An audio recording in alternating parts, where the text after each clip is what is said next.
Let's play the greatest city building game ever made. No, not that. Not that either. This. First released in 1989 for PC and on Super Nintendo in 1991, SimCity is a classic. But how does it hold up in 2023? Let's find out. So being a 30-year-old game, it took me some work to find a version I liked, as there are so many out there that you can find for free. I first downloaded SimCity Classic.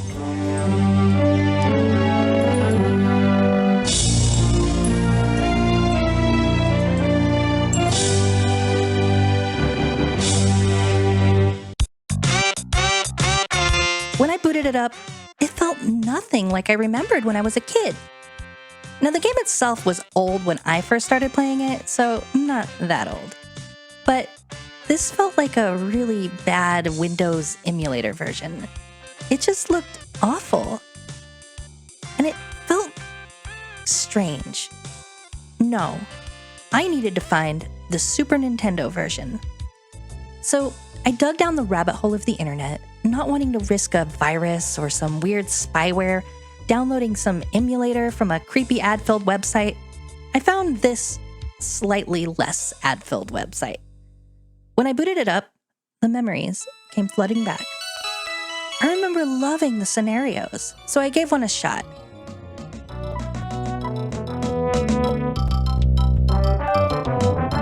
The 1906 San Francisco earthquake. I started playing like normal, and when I got this notification, I said, okay, let's build an airport then, in 1906. Well, then it happened.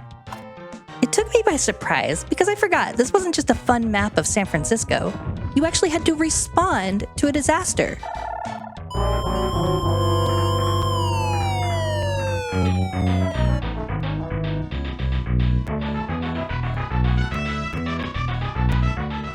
The airport pretty much removed all of my money, so I gave up and just decided to start my own city.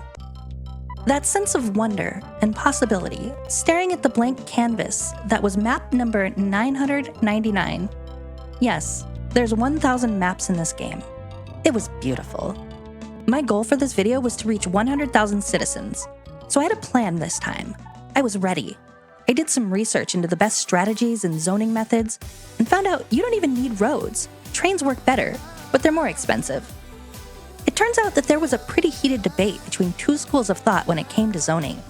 One method was called 2 deep, where you put zones in wide blocks of 2 squares deep, surrounded on both sides by rails or roads. The other method was the donut. This involved 8 zones in a square, with the center being reserved for park space, rewards, or service buildings, which was supposed to help the land value and make the zones around it develop quicker and at a higher density. I decided to try both. I wanted to make a city that at least looked nice as well, so I varied things up quite a bit. I was going to make the best city I could as quickly as possible. And then it hit me. This game is very slow-paced. In today's modern age, we all need quick gratification. Things have to keep moving and push that little dopamine hit button in our brain, or else we'll get bored. But in SimCity, once you use up all your money, it comes in slow. You set your budget for each year, and you don't see the result of that budget until the end of the year. And a year in-game at the fastest speed is long. It's clear that this is from a very different era. In modern games like City Skylines, your budget is weekly, and zoning is free, so things move much quicker. But not in SimCity. Each zone costs $100. I like that parks are individual tiles and can be placed pretty much anywhere and help with land value. The simulation is quite deep and complex for such a simple game. Like its modern descendants, industrial zones need to be placed away from residential zones or air pollution will become a problem. Commercial zones are usually placed along high-traffic corridors near residential or industrial zones. The goal of the game itself is to continually respond to the citizens' needs, and I was amazed at how much you have to keep track of. You'll get an approval rating from citizens each year, along with their top issues such as housing costs, taxes, pollution, and crime, all of which are addressed in different ways. the amount of data that you can find on your city honestly rivals the info views of city skylines, with all the information you could ever ask for to analyze your creation. I find crime tends to be a huge problem in this game, especially in lower land value, higher density parts of the city, and I had to build a lot of police stations to keep my crime rate at bay. Everything has to be connected up with power lines if it's not directly touching another building that has power. So you have to use power lines to cross roads with each new block you create. This little tool is cool. It lets you see the level and density of all your zones. I don't use it often, but it's nice to have. I really love that SimCity has seasons. The color of the environment changes multiple times a year for spring, fall, and winter. And each change in the season helps keep the game interesting.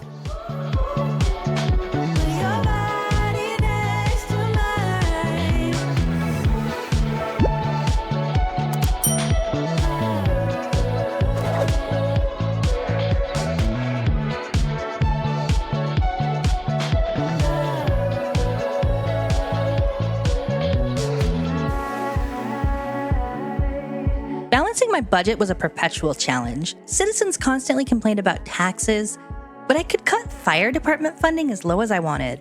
Police, not so much.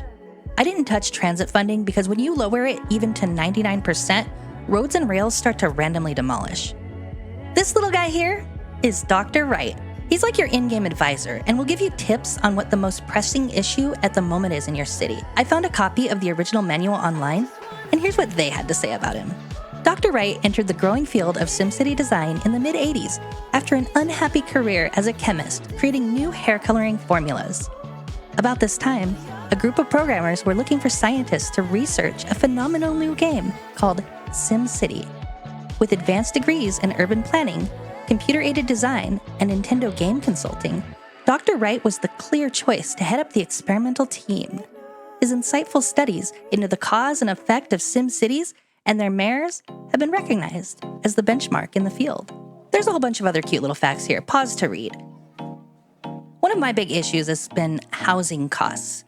The city is expensive to live in, and I struggled with housing costs the entire time, and I'm really surprised that this is actually a mechanic in the game. Essentially, what I had to do was place residential zones into areas with lower land value and include commercial nearby. It was a tough balance, but I ended up getting it. There are specialized buildings that help your zones develop faster. One is the stadium. I had to save up my money to build it because it's $3,000. I thought it would look nice here next to the waterfront, but in hindsight, a better choice would have been closer to town, although it does cause a lot of traffic, so it wasn't so bad to put it out of the way. As certain conditions are met, you'll be given gifts. These buildings have unique features.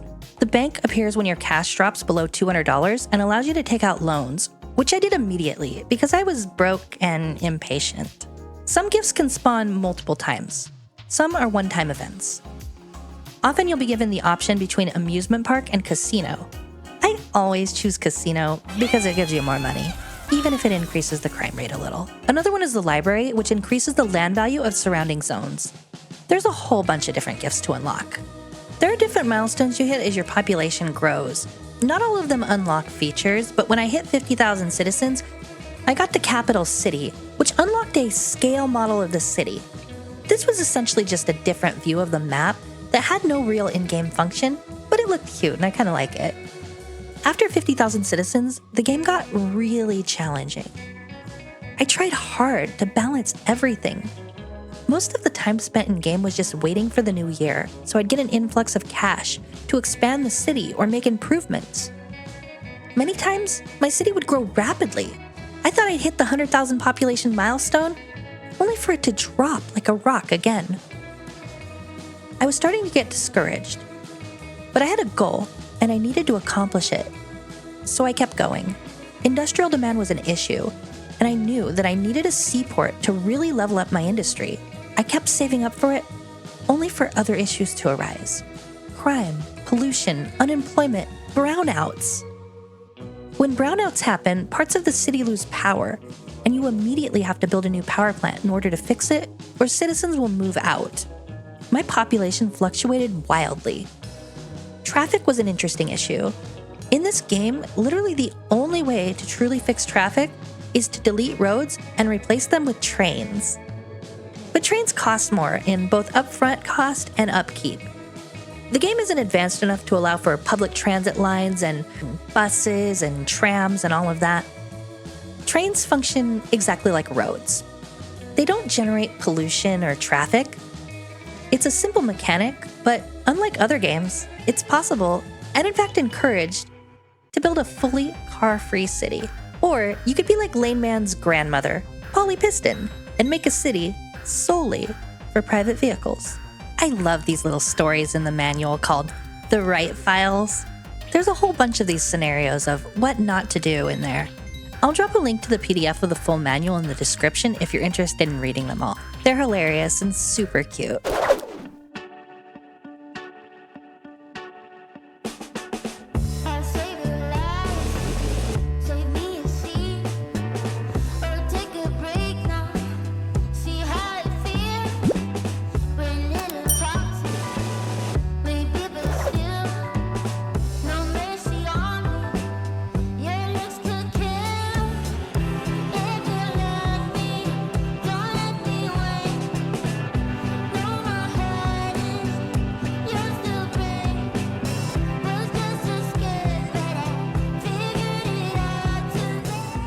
The large park is a nice little gift unlocked once you make enough parkland.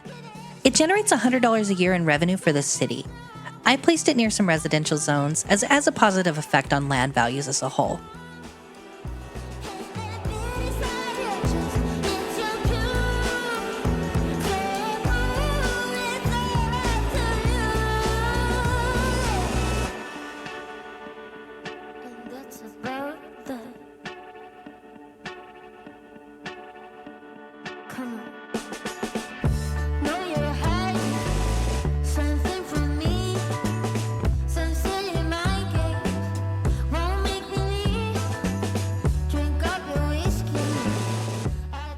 After what seemed like an eternity of fixing problems and waiting for tax revenue to come in, I finally had enough money to build the seaport that my industrial zones had been asking for since forever ago.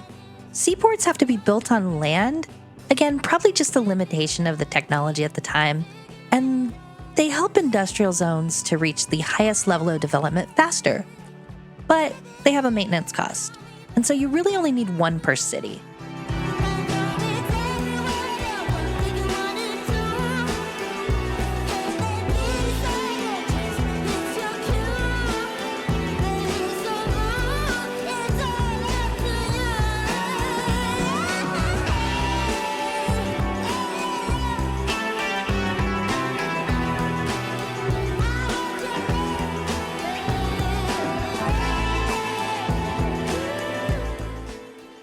The next gift I unlocked was the windmill, which has been sent to our city from Amsterdam.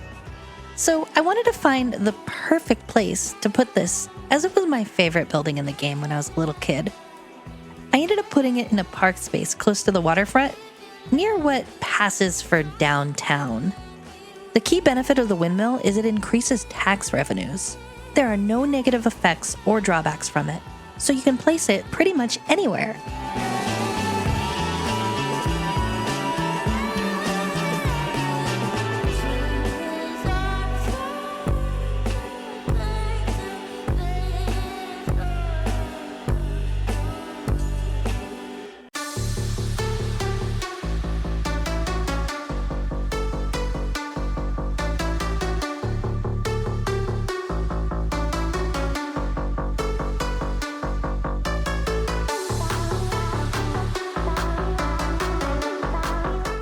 The train station in this game doesn't really function. It's another gift building that's unlocked once you've built enough rails. It gives an improvement to public transit services as a whole. I like that it connects up to the rails though, and I went a little overboard and demolished some stuff so that every end would connect up, and I replaced the empty space that used to be buildings with parkland. I figured it'll be a nice little promenade for people to walk around in front of the train station. I know we can't see the people, but I know they're there.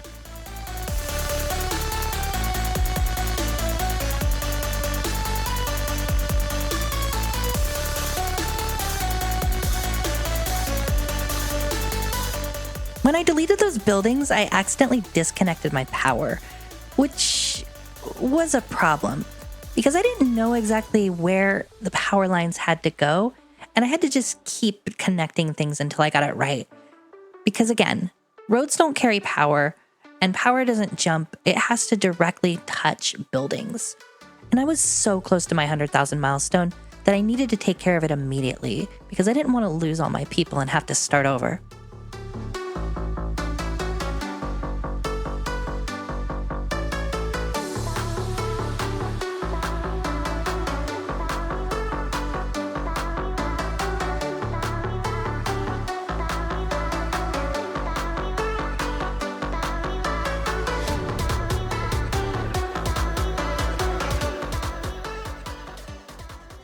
After waiting and waiting some more, trying to save money so I could expand my city, I finally hit Metropolis at 100,000 citizens.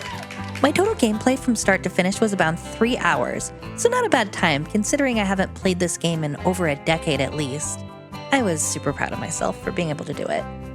But how does SimCity hold up compared to later versions of the game, or other titles like City Skylines or Theotown? Honestly, it's quite good.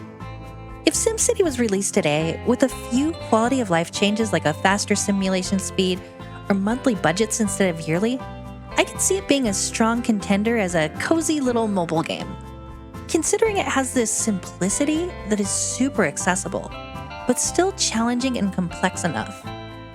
I do think I'll probably come back to the game at some point and play it again, because I'd love to make it to Metropolis, which is unlocked at a population of 500,000. And there's a bunch of buildings we didn't even get into. If you want to play this version of the game for yourself, I've linked the site I played it on in the description. And if you're new to my channel, I normally do a lot of content around City Skylines, both the first game and the upcoming sequel. So if that's your thing, start here, and I'll see you in the next one.